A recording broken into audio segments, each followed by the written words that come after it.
This is the exact blueprint that you're going to follow if you want to get a 1600 on your SAT.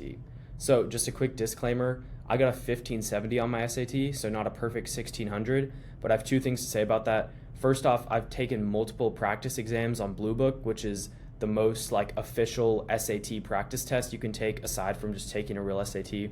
And I've gotten multiple 1600s in a row. And so if you can repeatedly get 1600s, you're going to get a 1600 pretty much every time.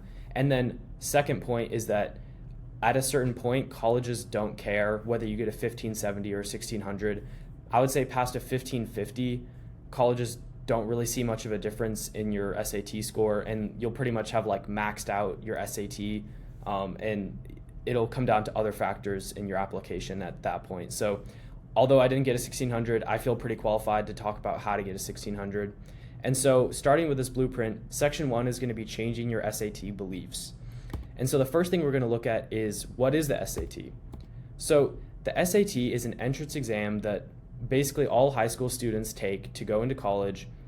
Typically you take it first in the spring of your junior year, and then a lot of students decide to retake it fall of their senior year just because they want to improve their score or they weren't happy with the first one, something like that. And it's important to know that the SAT is going to be a major factor along with your GPA, your class rank, your extracurriculars, anything like that. It's going to be a major factor in your college application and in whether you get into a college or not. Okay, so that's what the SAT is. The next thing we're going to look at is college readiness.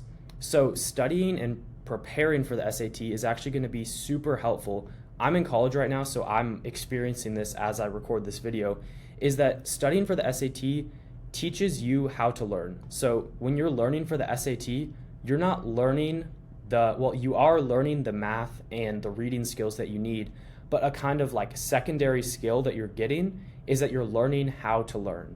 You're learning how your brain perceives information and how it retains that information best. And so this will kind of show itself through your study habits, because if you figure out that you're someone who can only study for 15 minutes at a time and then you have to take a 5-minute break, and then you kind of just redo that 15 minutes on, 5 minutes off, 15 minutes on, 5 minutes off, and so on, then you learn that about yourself as you prepare for the SAT. And so what I learned about myself, for instance, is kind of the opposite. It's that I work better in long blocks of uninterrupted work time. And so I've used that in college now, and it's been immensely beneficial to basically be able to know how my brain learns best and most efficiently. And so that's going to be a kind of secondary effect that you get preparing for the SAT, is that you'll learn how your brain best learns. And so that's going to help you get ready for college. That's kind of a secondary thing that I want you to think about when you're preparing for the SAT and why you're doing it and why it's important.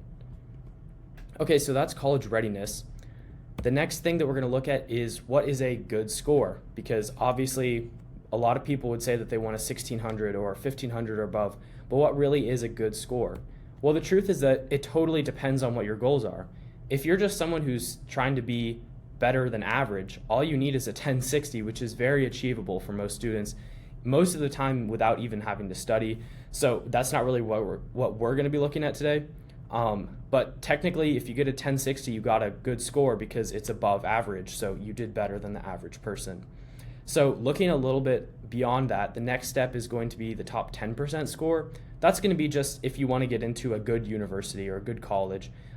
It's not going to get you into a top university, but getting a 1350 or above is a very solid score. It's very respectable. Obviously, you're better than 9 out of 10 people. So if you were put in a room with 100 people, you're better than 90 of them. That's a very good thing. That's a very good score. That's a very impressive thing. You can be proud of a top 10% score at 1350.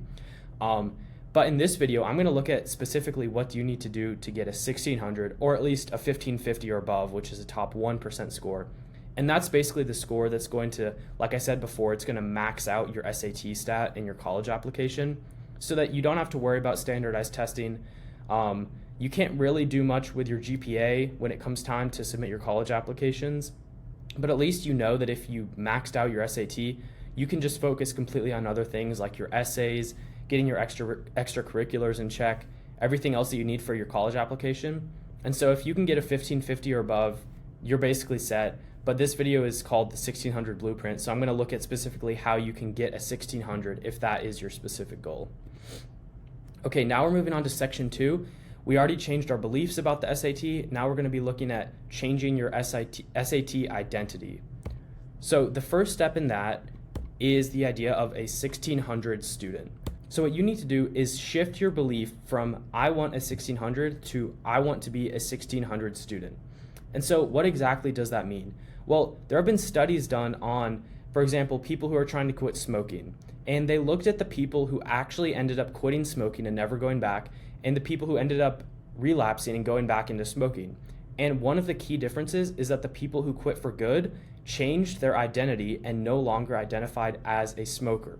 And so what that means for the SAT, if we're going to kind of apply those psychological principles to the SAT, is that if you've been in a rut or you've gotten to a point where you can't get yourself to study for anything, you keep procrastinating, or you want to study for the SAT but you can't get yourself to do it, then the number one thing you can do for yourself is change your personal identity. So that means for the smokers, the ones who actually quit, if they were offered a cigarette, they wouldn't say, "Oh no thanks, I'm trying to quit smoking."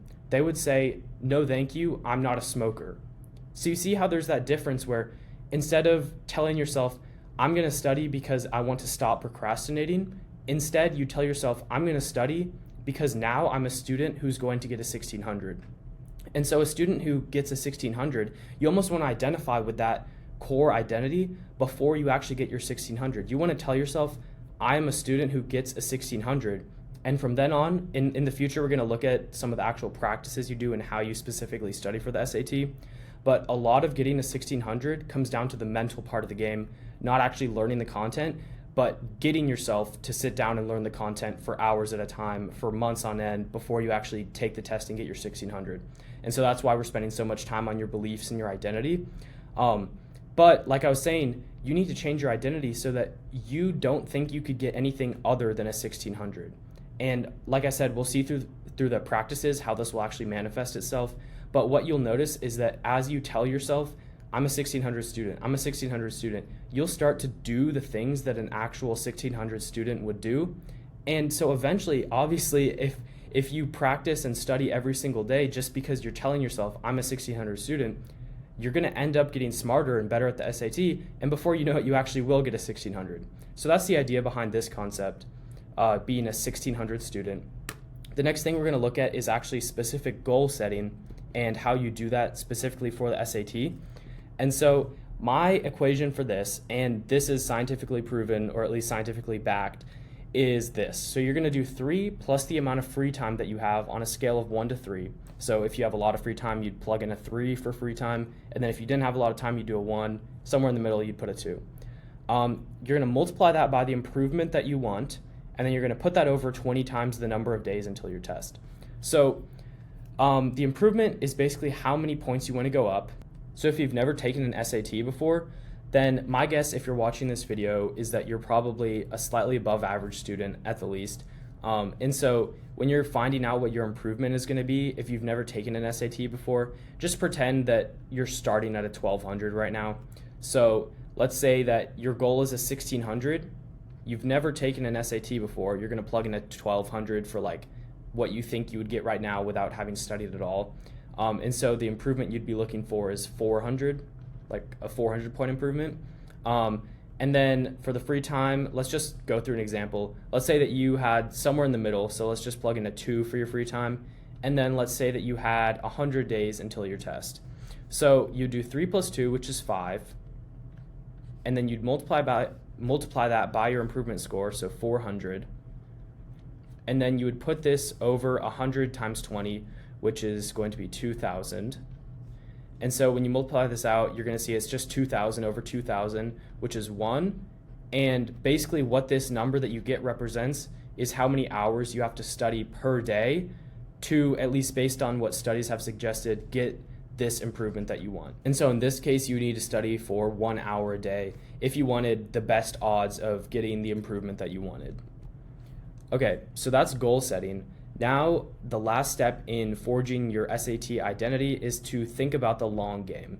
So the long game just means that you start several months out, not 1 or 2 months out, 3 to 4, up to 6 to even 12 months out. That's when you want to start studying. So if you're watching this video a year out from your SAT, don't tell yourself, okay, I can wait until 3 months until my SAT to start studying. The best time to start studying is now.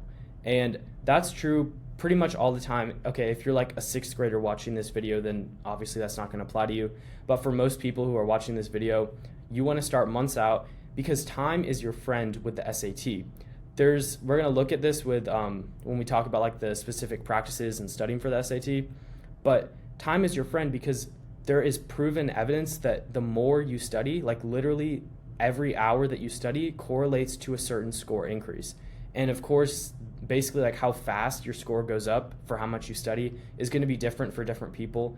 But the bottom line is that it's going to go up no matter what. Even if you're kind of a slow riser, then time is even more of your friend because basically it's like if your slope is really low, then you want your x-axis to be as long as possible to get the biggest y increase if x is the amount of time that passes and y is your score. And so it literally just works out to the longer you study, the better you're going to do on the test. And this doesn't mean the longer you study in one day or something. It doesn't mean that you should study for 6 hours a day or something. What I'm just saying is that the actual volume that you study is going to equate to a higher score. And so the best way to add volume is to spread it out over a long period of time rather than trying to like cram it in a couple weeks before your test or like a month or two before your test. So time is your friend. Plan for the long game and start several months out, not just 1 or 2 months out. Okay, now we're going to look at section 3, which is changing your SAT practices. So this is actually how do I study for the SAT now that I have this sort of identity that I'm going to get a 1600 and I have my beliefs fixed. How do I actually go about studying? So the first thing, let me move my camera real quick. The first thing that we're going to look at is gain, then train. So what gain, then train means is that if you have below a 1390 or you haven't taken a test before, you're in the gain stage of preparing for the SAT. What this means is that you actually have to go figure out every topic that's on the SAT and then literally just you have to learn. So you have to gain the knowledge and learn the individual topics. Because if you haven't taken the SAT before, odds are you don't actually know the content on it. And so you need to learn how to actually do the test. If you have over a 1400 or you haven't taken the SAT before, but you're in like a highly advanced like math class or something, so you already know the content, then what that means is you need to train. So that means that you already know the content, but you need to practice it and get yourself to a point where not only do you know how to do it, but you don't mess up anymore. And so like what that means is that if you were to give me a random math question from the SAT, I would always get it right because not only do I know all of the concepts that can be on the SAT, but I've done thousands, probably tens of thousands of practice problems. So I'm at a point now where it's literally, I don't even have to think anymore. It's basically like an algorithm in my brain that can't make a mistake because it's done so many practice problems. And so I'm not saying that to be cocky. I'm saying that to basically show you that you can get to a point where you can't mess up. Like you physically don't know how to mess up an SAT problem. And so if you have over a 1400, odds are you know how to actually do the content on the SAT. You just aren't very good at it yet. So you're not good at doing it quickly. Maybe time is your issue. Maybe that's why you're getting a 1400 and not a 1600. Maybe it's that you get anxiety about the test. Who knows? But if you're getting over a 1400, odds are it's not from a lack of knowledge about the content. And so basically this process is gain then train. So if you have below a 1400, you want to gain knowledge. If you have over a 1400, you want to train your brain to, that rhymes, train your brain to use that knowledge effectively and efficiently. So that just means like in the shortest path possible to the answer. And that just comes from doing practice. And so what that actually looks like is, like I said, below a 1390 gain. That means you literally just go look up YouTube videos. You go maybe buy a practice book that actually teaches you the concepts. And then train over 1400, that's going to look more like just getting tons and tons of practice problems and just going through the most difficult of them until you don't make mistakes anymore. And so if we're looking at some, let's see, that was gain then train. So next we'll be looking at actual SAT resources and the ones that I recommend for the studying. And so my recommendation, and it's not only my recommendation, but this is the best like science-backed and logically backed resource is to use the College Board SAT Question Bank and Blue Book. And that's just because they are, like, College Board is the company that makes the SAT. So they are going to know the most about the SAT. They're going to know more than any guy like me could ever tell you if I were to come up with my own questions for you. They're going to know more than the Princeton Review or any other like test prep book that you can find with practice questions. Not only do you have to buy those, so they cost money, whereas the question bank is free, but also they're not written by the people writing the SAT. So the best that they can do is guess what the SAT looks like. So my recommendation, you can easily just Google College Board SAT Question Bank. They have a question bank of over 3,000 problems for absolutely free. You can organize by topic. So you can make problem sets for different topics and then basically figure out which ones you're weakest at. And so it's super helpful. Also, you can do Blue Book practice exams. You can also just do the same thing, just Google Blue Book SAT practice exam. And they have, I believe it's like 5 practice exams in there. And they're fully adaptive, they're fully immersive. So they look exactly how the real SAT looks. And so you're gonna get the best practice that you could possibly get from those 2 resources, and they're both absolutely free. So there's no reason you'd use anything else. I have had some students in the past who have basically like run out of the SAT question bank problems. So it takes a while to go through 3,000 problems and 5 practice tests. But if you are someone who is starting a year out, you probably will run out. And so at that point, I would recommend the 2 resources that I've found have been the most helpful for my students were SAT Panda and Crack SAT. Now, I can't guarantee that those will continue to work in the future. And, as the SAT evolves, maybe those questions won't be as good. But they have the most volume at the best quality that I've been able to find. And also, they're both free, so that's a bonus. And then also, I will just mention, I do have a community called the Student Society where I've basically gone into the question bank. I've taken out all of the questions, organized them into different topics and difficulty, and basically made like a tutorial video for every single topic. And then there's also a ton of other stuff in there, like I post 2 daily problems. We do extra mock exams in there for free. We also sometimes have guest speakers come on, like Harvard students, UCLA students, Stanford students come on and like talk about the college admissions process. So there's a ton of stuff in there. I also do like one-on-one tutoring in there if you're interested in that. But that's just another resource. But obviously you can get by on your own. If you want to go through the process of figuring everything out on your own, that's no worries. Just use the question bank and Blue Book because those are free. And then if you run out of problems, use SAT Panda or Crack SAT. Okay, so those are SAT resources. Now let's talk about the test day. So this means the actual day you take your test and kind of like the night before, what do you do? So on the test day, I'm just going to start by saying sleep is more important than everything. So people who tell you all these little hacks like, oh, make sure you eat a good breakfast, or I don't know, don't study the day before, whatever. Those can help slightly, but the truth is it mostly depends on the person. So it might help you. It also might not help you if you're someone who needs to study the day before or something like that to ease your mind and relieve some of your anxiety that will actually reduce your score a lot. Then it kind of just depends on who you are.